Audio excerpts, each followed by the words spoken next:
આજે આપણે બનાવ્યા છે પુડલા, જે સોફ્ટ, સ્પાઇસી અને બહુ જ જોરદાર બન્યા છે. તો કેવી રીતે બન્યા છે, ચાલો રેસીપી સ્ટાર્ટ કરીએ. તો અત્યારે મેં કોથમીર લઈ લીધી છે, લીલી ડુંગળી, લીલું લસણ અને આ છે મેથીની ભાજી. અને અત્યારે સાથે સેન્ડવિચ પણ બનાવી હતી અને વિનુભાઈ કટ કરતા હતા આદુ અને લસણ મરચી બધાની પેસ્ટ બનાવી હતી.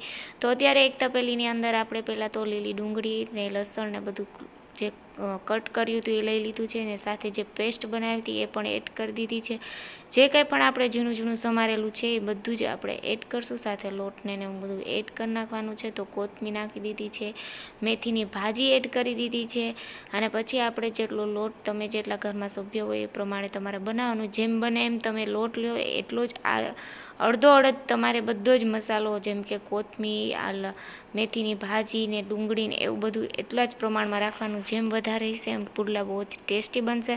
તો અત્યારે તમારે બધું જ વસ્તુને એડ કરી દીધી છે, અને પછી સ્વાદ અનુસાર મીઠું અને થોડાક ખાવાના સોડા નાખીને માથે મસ્ત લીંબુ એડ કરી દીધું છે.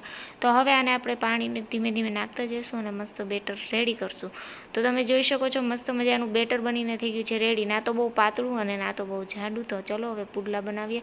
તો ચલો, એક લોઢી તપી જાય પછી તેલ થોડું એડ કરી અને મસ્ત મજાના વિનુભાઈએ બનાવી નાખ્યા છે પુડલા. કારણ કે વિનુભાઈના પુડલા તો મૈકાના પુડલા પણ પાછા પાડી દેવા જોરદાર પુડલા બનાવે. કારણ કે આ બાજુ ગોંડલ, રાજકોટ બાજુ મૈકાના પુડલા પ્રખ્યાત હોય છે, પણ મને તો વિનુભાઈના પુડલા અમારી માટે પ્રખ્યાત છે. તો મસ્ત મજાના જોઈ શકો છો પુડલા બનીને થઈ ગયા છે રેડી. તો સારું, ચાલો હવે આપણે તો પહેલાં તો ચટણી ને પુડલા ને બધું, તો પુડલા તો બની ગયા, હવે સાથે બનાવવાની છે ચટણી. તો દહીંની અંદર ધાણા ભાજી, કોથમીર, જીરું, ખાંડ, મીઠું અને એવું બધું એડ કરી બરાબર રીતે મિક્સ કરી લેવાનું છે. તો પુડલા સાથે આ ચટણી તો બહુ જોરદાર લાગે છે. તો પુડલા ને ચટણી બંને થઈ ગઈ છે રેડી.